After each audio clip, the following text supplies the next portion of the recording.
Hello বন্ধুরা, আসসালামু আলাইকুম। সবাই কেমন আছেন? আশা করি সবাই ভালো আছেন। আবারও আপনাদের মাঝে আসলাম ছোট্ট একটি ভিডিও নিয়ে। বর্তমান প্রেক্ষাপটের অবস্থা আমরা সবাই জানি। যেখানে নেতানিয়াহু এবং আমেরিকার ডোনাল্ড ট্রাম্প দুজনে মিলে পুরো ফিলিস্তিন শহরটাকে ধুলোস্যাঁতে মিশিয়ে দেওয়ার পরিকল্পনা করেছিল। কিন্তু আল্লাহ রাব্বুল আলামিন কি করলো? সেখানে পুরো ইসরায়েল শহরটাই বর্তমানে দাবানলের আগুনে পুড়তাছে।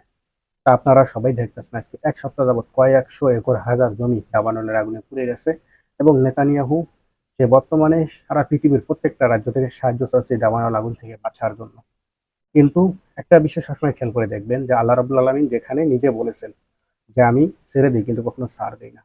যারা চেষ্টা করেছিল যে পুরো ফিলিস্তিন শহরটাকে ধুলোর সাথে মিশিয়ে দিবে কিন্তু বর্তমানে তাদের অবস্থা কি দেখেন আপনারা একবার চিন্তা করে। তাই অতীতে যারা বড় বড় শাসক এসেছিল, ফেরাউন, নমরুদ, হামান, কারণ যত বড় বড় শাসক এসেছিল সবাই কিন্তু চলে গেছে, কেউ কিন্তু নেই। কিন্তু মুসলিম ছিল, আগেও ছিল, বর্তমানে আছে, ভবিষ্যতে কিন্তু মুসলিম থাকবে। তারা কিন্তু কখনো শেষ হবে না যতক্ষণ পর্যন্ত আল্লাহ রাব্বুল আলামিন তাদেরকে শেষ না করবে। তো বিষয়টা আপনারা একবার খেয়াল করে দেখেন যে গাজার যে ধ্বংসস্তূপে পরিণত করেছিল, যে গাজা রাফা শহরটা পুরোটা কিন্তু ধ্বংস করে দিয়েছে। কোনো রাফা শহরে কিন্তু কোনো বিল্ডিং এর কোনো চিহ্নও নেই। কিন্তু বর্তমানে দেখেন ইসরায়েল নিজেই দাবানলের আগুনে পড়তেছে। কয়েকশো জমি, কয়েকশো একর জমি, বাগান সম্পূর্ণ দাবানলের আগুনে পড়তেছে।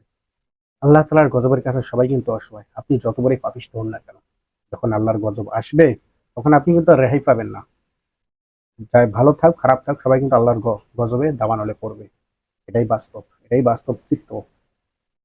এখন সারা পৃথিবীর মানুষ কি বলতেছে যে ফিলিস্তিন শহরটাকে ধ্বংস করার কারণে আল্লাহ রাব্বুল আলামিন তাদেরকে গজব দিয়েছে।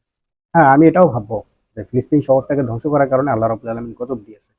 সেখানে সারা পৃথিবীর মুসলমান অসহায়, ইসরায়েলকে কিছু করতে পারেনি। সেখানে আল্লাহ রাব্বুল আলামিন নিজেই পৃথিবীতে গজব দিল যে দেখো তোমরা আমি কি না করতে পারি। যখন আমাকে তোমরা ভুলে যাও তখন আমি কিন্তু গজব দিয়ে এভাবেই শেষ করে দিই। তাই আমরা সবাই সতর্ক হই, সঠিকভাবে ইসলামের পথে চলি। আল্লাহ তাআলা যত হুকুম আহকাম আছে সম্পূর্ণ মেনে চলি। তাহলে আমার জীবনটা সুন্দর হবে এবং দুনিয়াতেও আমি শান্তি পাবো, পরকালেও কিন্তু আমি মুক্তি পাবো। এটাই বাস্তব ভাই। এছাড়া অন্য কোনো পরিকল্পনা আমাদের আর নেই। আমরা অন্য কোনো পথে চলতে পারি না, আমরা মুসলিম। আমাদেরকে আজ না হোক কাল না হোক আমাদেরকে মরতে হবে, ওই পরপারে আমাদেরকে চলে যেতে হবে। সবাই ভালো থাকবেন, সুস্থ থাকবেন। খোদা হাফেজ। আসসালামু